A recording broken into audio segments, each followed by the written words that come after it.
또 내가 네게 이르노니 너는 베드로라. 내가 이 반석 위에 내 교회를 세우리니 음부의 권세가 이기지 못하리라. 내가 천국 열쇠를 내게 주리니 네가 땅에서 무엇인지 매면 하늘에서도 매일 것이요 네가 땅에서 무엇이든지 풀면 하늘에서도 풀리라 하시고, 이에 제자들에게 경고하사 자기가 그리스도인 것을 아무에게도 이르지 말라 하시니라. 아멘. 1991년 5월 7일 한국의 북극 탐험대가 지구의 최극지인 북극을 정복하게 됩니다. 163년 동안 65개 팀이 도전하였지만 성공한 팀은 17개 팀에 불과했고 한국이 18번째 팀이 되었습니다. 당시 한국 탐험대의 대장이었던 최종열 씨, 그가 북극을 정복하고 그리고 그 감회의 순간을 다음과 같이 의외적인 문구로 표현을 하고 있습니다. 새벽 1시 정각, 내가 지구촌 제1의 극지인 북극점에 서는 순간 허무감 그리고 허탈감 뿐이었다. 내가 무엇 때문에 무엇을 얻기 위해 그 숱한 어려움을 겪으며 목숨까지 내던질 각오로 지구의 꼭지점을 향해 3년이란 긴 세월을 허비했던가. 3년 동안 밤낮으로 얼마나 피눈물 나는 훈련을 반복했던가. 여러분, 세계에서 18번째 아무나 할 수 없는 그 도전의 길, 그 목표를 달성했을 때 우리가 일반적으로 생각할 때는 최고의 희열, 기쁨을 누릴 수 있겠다라고 생각하지만 그러나 그의 고백은 의외였습니다. 오히려 그 순간은 잠깐, 그리고 오히려 내 마음 가운데 침투해오는 허탈감, 공허감 때문에 어찌할 바를 모르는 그 감정을 최종열 씨가 고백을 하고 있습니다. 오늘 이 글을 소개한 이재철 목사님, 그분은 대학 2학년 때 프랑스어를 전공하고 프랑스어로 하는 원어 연극을 준비했습니다. 1년 동안 준비해서 마지막 그 시간에 발표를 합니다. 8개월 동안 대본에 있는 모든 불어를 다 암기합니다. 다 외웁니다. 그리고 4개월 동안은 그 대본에 맞게 몸짓, 표정 여러 훈련을 합니다. 그리고 1년이 됐을 때 총 3일간에 걸쳐 6번의 공연을 하게 됩니다. 마지막 6번째 공연이 끝나고 무대에 막이 내리는 순간 그 목사님 다음과 같은 고백을 합니다. 그날 밤 나의 가슴엔 한아름의 꽃다발이 안겨 있었지만 남산 길을 걸으며 집으로 돌아가는 순간 내 마음속에 왠지 모를 공허감과 허탈감이 자리 잡고 있었다. 여러분, 그렇습니다. 우리가 어떠한 큰 목적을 이뤘을 때 우리가 거기에 우리의 인생의 만족과 기쁨이 있을 거라고 우리는 생각을 합니다. 그렇지만 막상 그것을 얻고 나면 왠지 모를 공허감, 허탈감이 우리의 마음을 강습해 온다라는 사실입니다. 그래서 많은 연예인들, 가수들 큰 공연을 치르죠. 그 뒤에 오는 공허감을 메꿀 수가 없어서 여러 가지 환각제를 먹기도 하고요. 또 해서는 안 될 일들을 많이 하는 것을 우리가 뉴스를 통해 종종 볼 수가 있습니다. 하나님께서 우리를 이렇게 만드셨습니다. 우리 스스로를 불완전한 존재를 만드셨고 이 세상에 어떠한 것으로도 만족할 수 없는 그러한 불완전한 존재를 하나님께서 우리를 창조하셨기 때문에 그렇습니다. 어거스틴은 우리에게 말을 합니다. 우리 인간의 영역에는 두 가지 영역이 있습니다. 우리 마음에는 두 가지 영역이 존재합니다. 그 첫 번째 영역은 이 세상 걸로 채워지는 세속의 영역. 그러나 이것이 채워졌다고 해서 우리 인생이 만족하느냐? 절대 그렇지 않습니다. 우리는 영적인 존재이고 하나님만이 채울 수 있는 하나님의 영역이 존재함을 어거스틴은 고백을 하고 있습니다. 이 세상에 그 무엇을 다 집어넣어도 이 하나님의 영역이 채워지지 않으면 우리 인간은 스스로 만족할 수 없음을 어거스틴은 고백을 하고 있습니다. 여러분, 오늘 이 마태복음 16장 말씀, 어제와 이어지는 말씀, 지난주와 이어진 말씀입니다. 오늘 말씀에 보면 베드로의 믿음의 고백이죠. 우리 다시 한번 마태복음 16장 16절 말씀 다시 한번 함께 한 목소리로 읽습니다. 주는 그리스도시요 살아계신 하나님의 아들이시니이다. 예수님께서 베드로의 고백에 흡족해 하십니다. 베드로, 그는 세속의 영역이 아니라 이 영역뿐만 아니라 우리에게 있는 영적인 영역을 그는 안 사람이었고, 바로 믿음으로 주님을 고백할 때 하나님께서 채워주시는 그 은혜의 공간을 채워나간 베드로의 신앙의 고백, 주님께서 그 믿음의 고백을 기뻐 받으셨습니다. 여러분, 오늘 본문의 배경, 오늘 이 말씀이 시작되는 지역에 대해서 우리가 한번 살펴보기를 원합니다. 마태복음 16장 13절에 보면 오늘 이 배경의 말씀은 빌립보 가이사랴라는 지역에서 시작이 됩니다. 빌립보 가이사랴, 이스라엘의 북쪽의 도시입니다. 여러분, 그 이름을 보면 빌립이라는 것은 헤롯 대왕의 둘째 아들의 이름입니다. 그리고 가이사랴는 것은 당시 로마 황제의 칭호인 카이사르를 의미합니다. 즉 빌립보 가이사랴, 당시 이스라엘의 왕이었던 헤롯 대왕의 둘째 아들의 이름과 그리고 로마 황제를 지칭하는 카이사르를 합해서 만든 도시의 이름. 여러분, 도시의 황제의 이름을 붙일 때는 그 도시가 황제의 위격에 맞아야 합니다. 그냥 조그만 촌동네에다가 황제 이름 붙일 수 없습니다. 그 도시의 황제의 이름을 붙이기 위해서는 황제의 위험에 맞는 경제적 상황, 군사적 상황, 문화적 상황, 이 모든 것들이 어느 정도 수준이 되어져 있을 때 황제의 이름을 붙일 수 있도록 허락을 해줬습니다. 이것이 첫 번째 조건이었습니다. 두 번째 조건은 도시의 황제의 이름을 붙이기 위해서는 반드시 그 도시에 황제를 위한 신전이 있어야 합니다. 빌립보 가이사랴, 그 당시 로마가 통치한 시대였죠. 그 빌립보 가이사랴는 그 지역에 황제를 위한 신전을 졌습니다. 그리고 그 도시의 이름을 가이사랴, 황제 이름 붙일 수 있도록 허락을 받은 것입니다. 예수님께서 빌립보 가이사랴라는 그 지역에 특별히 제자들에게 다음 같은 질문을 던지죠. 너희는 나를 누구라 하느냐? 여러분, 그 당시에 도시의 한 가운데는 신전이 있고 황제의 흉상이 곳곳마다 세워져 있고 그 지역에는 많은 사람들이 황제를 신으로 모시는 그 당시 사회적 분위기, 그 가운데 주님께서 제자들에게 도전합니다. 너희들은 나를 누구라 하느냐? 여러분, 그 여건과 환경 가운데 베드로가 놀라운 고백을 합니다. 주님, 우리가 주님을 구세주로 고백합니다. 주변에 많은 황제의 신전이 있고 황제의 흉상이 있지만 황제가 우리를 구원하는 것이 아니라, 황제가 이 인류의 메시아가 되는 것이 아니라, 황제가 이 인류 가운데 왕이 되는 것이 아니라 오늘 예수님이 저희 왕이시고 저를 구원할 분이시고 이 인류를 구원할 메시아임을 제가 고백하며 나아갑니다. 여러분, 오늘 이 고백이 저와 여러분의 고백이 되기를 원합니다. 여러분, 우리 가운데 왕이 누구인가요? 우리는 우리 눈에 보이는 것을 우리가 왕으로 삼을 때가 많이 있습니다. 그것만 가지면 모든 것이 해결될 것처럼 생각되는 경우가 많이 있죠. 우리 인생 가운데 돈이 왕이 될 수 있어요. 지위가 왕이 될 수 있습니다. 내가 갖고 싶은 욕심이 내 마음 가운데 왕이 될 수 있어요. 주님, 우리로 하여금 그러한 것들이 결코 우리에게 왕이 되지 못함을 오늘 이 메시지를 통해 우리에게 말씀해 주고 있습니다. 여러분, 주는 그리스도시요, 이 고백은 주님이 나의 왕이십니다. 주님께서 나의 구원자가 되어주시고 나의 모든 것이 되어주십니다. 바로 이러한 고백을 베드로가 담아 주님 앞에 드린 것을 볼 수가 있습니다. 지난주 수요일날 우리 산업부 선교회 같이 예배를 드렸습니다. 예배를 드리면서 우리 오늘 터키 목장 소개해 주신 유재호 장님 통해서 처음으로 선교회에 참여한 분을 만날 수 있었습니다. 대부분 제가 주로 신앙생활 하시는 분들을 주로 만나 뵙고 그래서 비신자와 깊이 있는 얘기를 나눌 기회가 많지 않습니다. 근데 그날 처음으로 우리 산업부 선교회에서 매 주일마다 사무실에 수요일이면은 주보를 갖다 줍니다. 교회를 다니건 안 다니건. 그러면은 그 주보 이름이 만남지인데 매주마다 이것을 보면서 도대체 이곳에 모인 사람들은 어떤 사람일까? 또 유재호 장로님이 워낙 친분 관계를 잘 해놓으셔서 초청을 하셨어요. 예배를 드리고 함께 이야기를 나눴습니다. 이분이 이야기를 들어보니까 지방에서부터 공무원 생활을 하시면서 2, 3년에 한 번씩 부처를 옮겨가면서 중앙 정부 이쪽 산업부까지 오시게 됐습니다. 그분께서 공무원 생활을 하시면서 그의 삶 가운데 끊임없이 달고 다니는 고민, 내가 과연 잘 살고 있는가? 내가 이렇게 살아가는 것이 맞나? 내가 왜 이렇게 살아야 하나? 공무원 생활하면서 경제적 어려움도 없어요. 자녀들도 잘 자라요.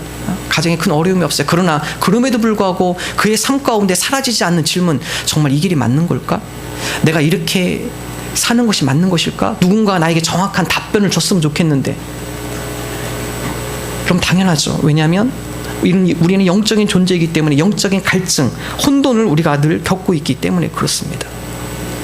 성경 우리에게 말씀합니다. 우리 가운데 우리가 왕이 될 때 이런 영적인 갈증과 혼돈에서부터 해방되어질 수 없음을 말하고 있습니다.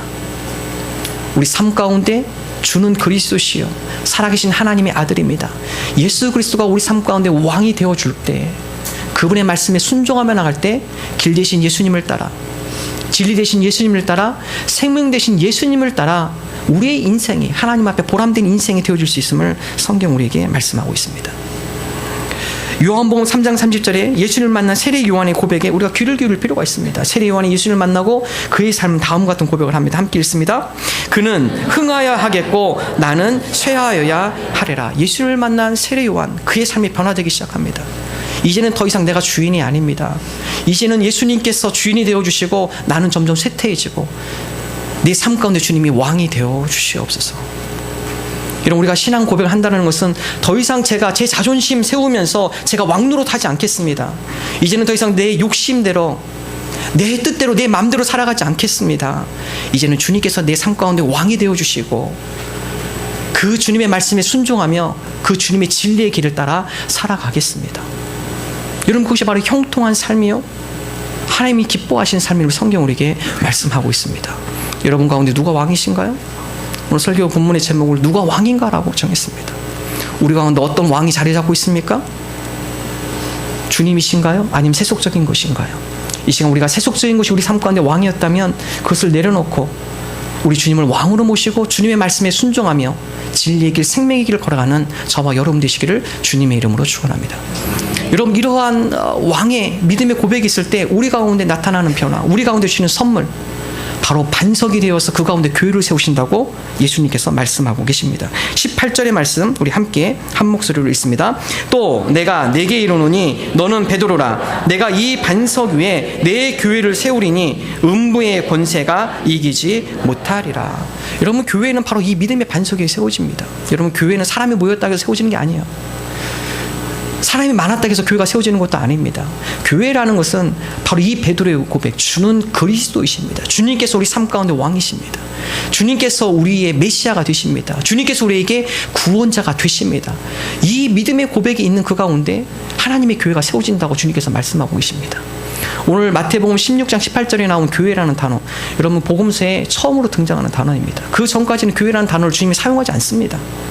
오늘 주님께서 첫 번째로 사용하는 교회라는 단어, 그 단어가 어느 뒤에 나오느냐? 바로 주는 그리스도시요 라는 믿음의 고백 뒤에 주님께서 교회라는 단어를 사용하십니다.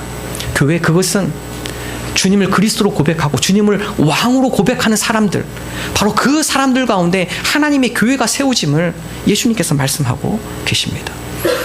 우리 터키 목장 소개했습니다. 이 터키라는 지역, 우리 선교사님 우리 가시기 전에 함께 우리 세종시에 오셔서 함께 대화를 나눴습니다. 마음에 두려움이 있죠.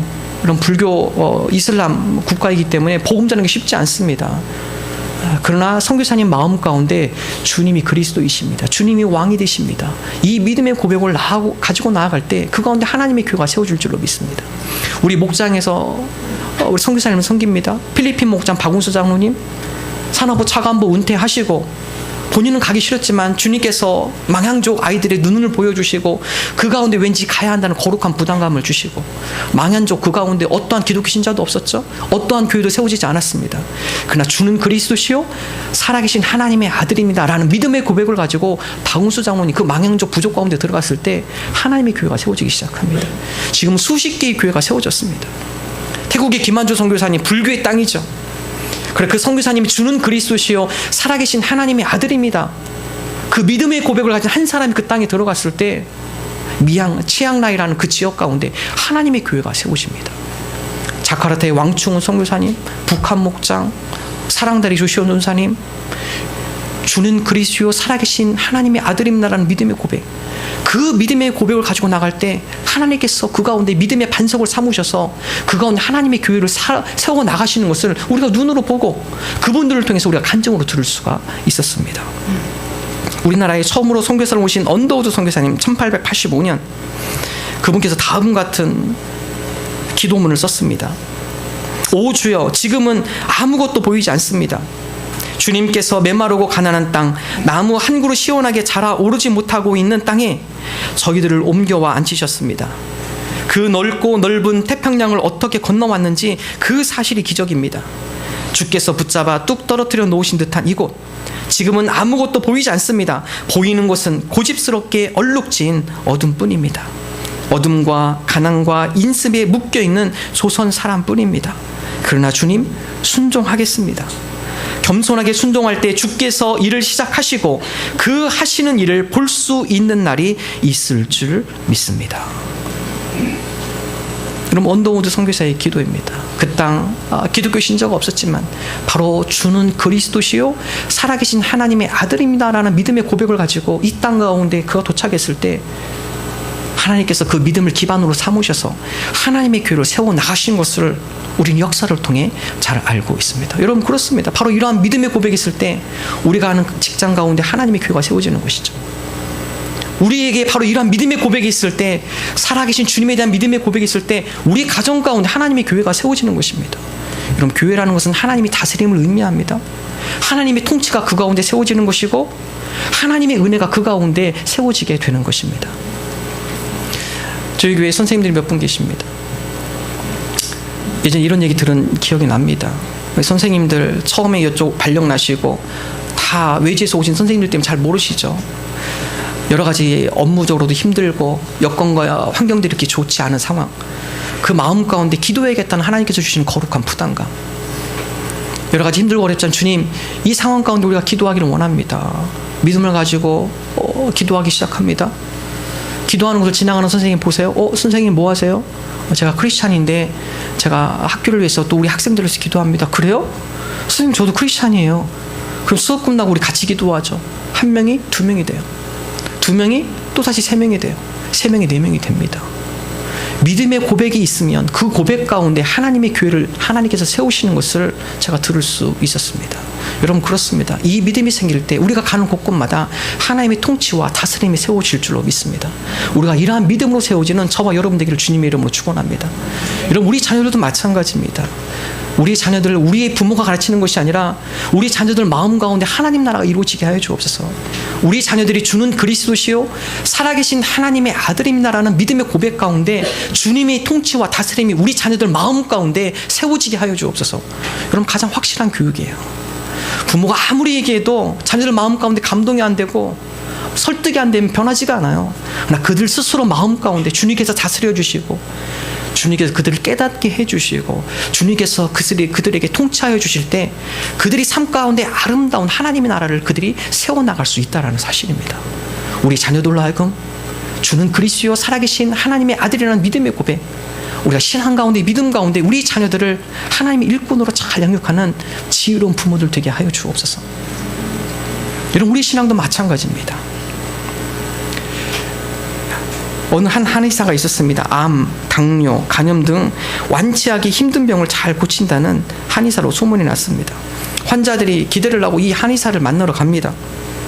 근데 그 한의사를 만나고 나서 대부분 실망하며 돌아옵니다. 왜냐하면 많은 사람들이 기대할 때 이 사람에게는 뭔가 특별한 것이 있겠구나, 침을 잘 놓거나 아니면 약을 잘 쓰거나 뭔가 특별한 비법이 있겠지, 그런 기대를 하고 이 한의사를 찾아갑니다.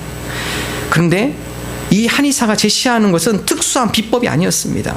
그는 몸의 기본적인 기능이 정상화되고 몸의 체질이 건강하게 바뀌면 불치병이 자연스럽게 치료된다는 확신이 있는 사람이었습니다.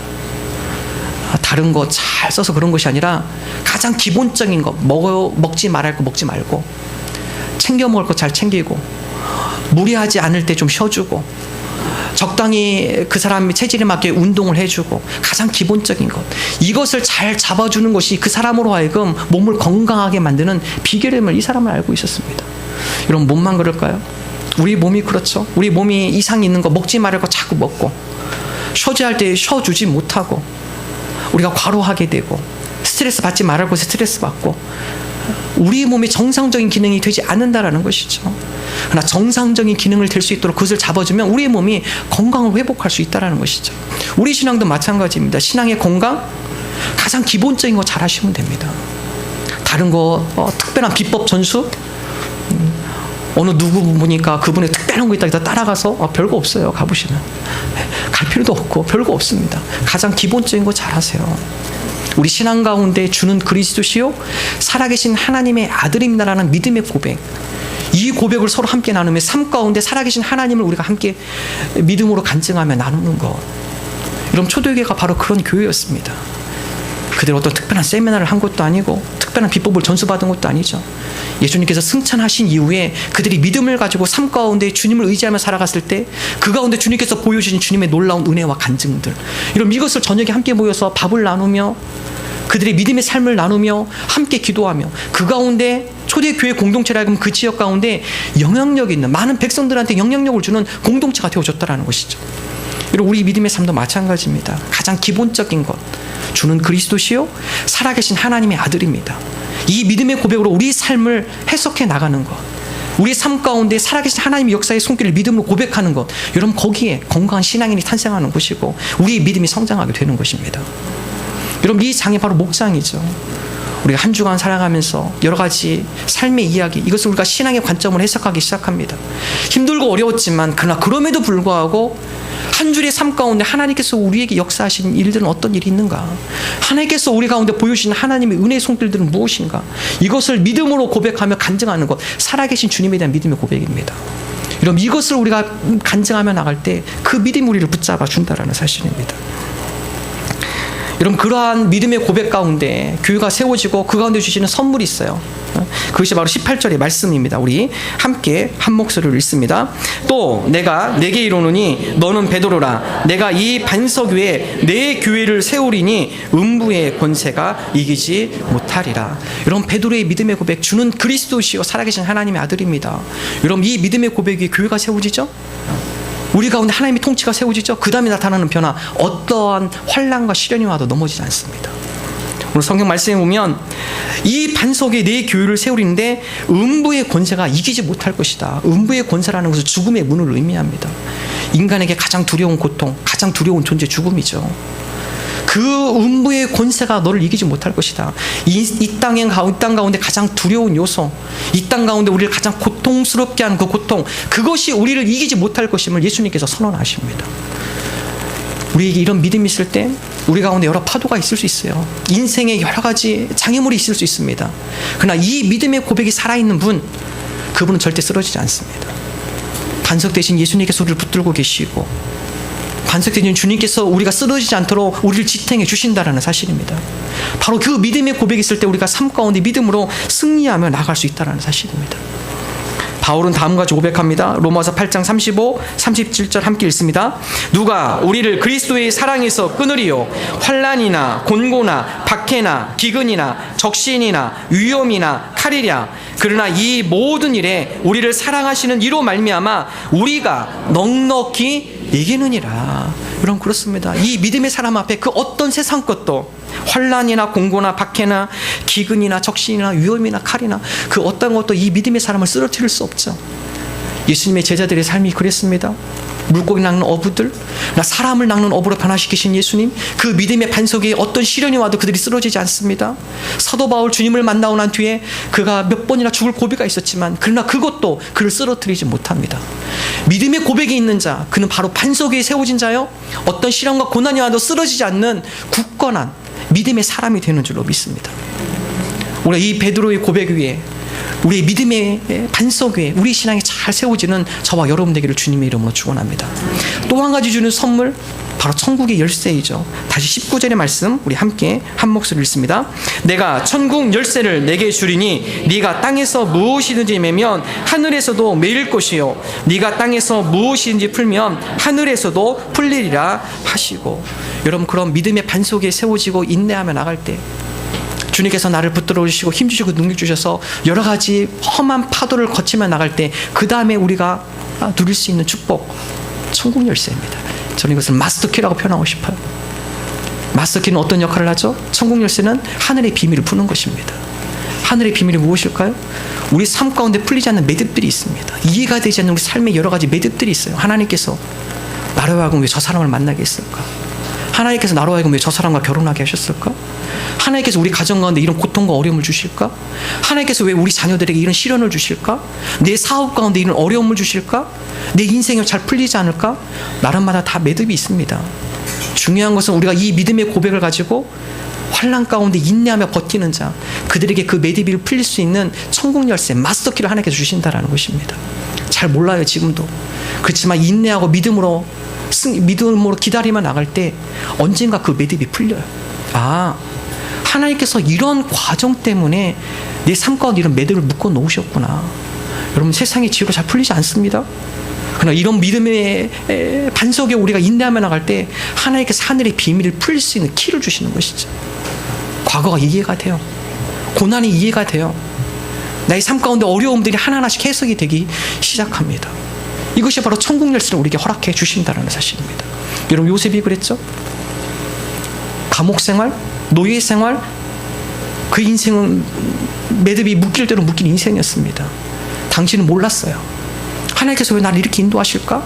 나는 하나님을 최대한으로 섬기며 주님의 말씀을 따라 살아가는데 왜 내 인생은 가면 갈수록 더 꼬이는 걸까?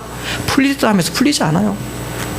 뒤늦게 그것을 깨닫게 됩니다. 16년이 지난 다음에 하나님께서 우리 가정과 이스라엘 민족을 애굽으로 인도하기 위해서 나를 먼저 이곳에 이끌어 놓으셨구나.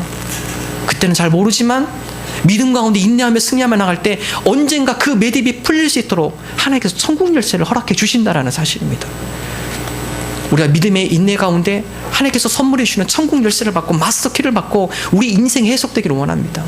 지금 모를 수 있어요. 그러나 기다리십시오. 인내하십시오. 하나님께서 그 마스터키를 허락해 주실 때 우리가 잘 풀리지 않고 이해되지 않았던 우리 삶의 여러 가지 문제들, 여러분, 그것들이 풀려나가는 순간이 있습니다.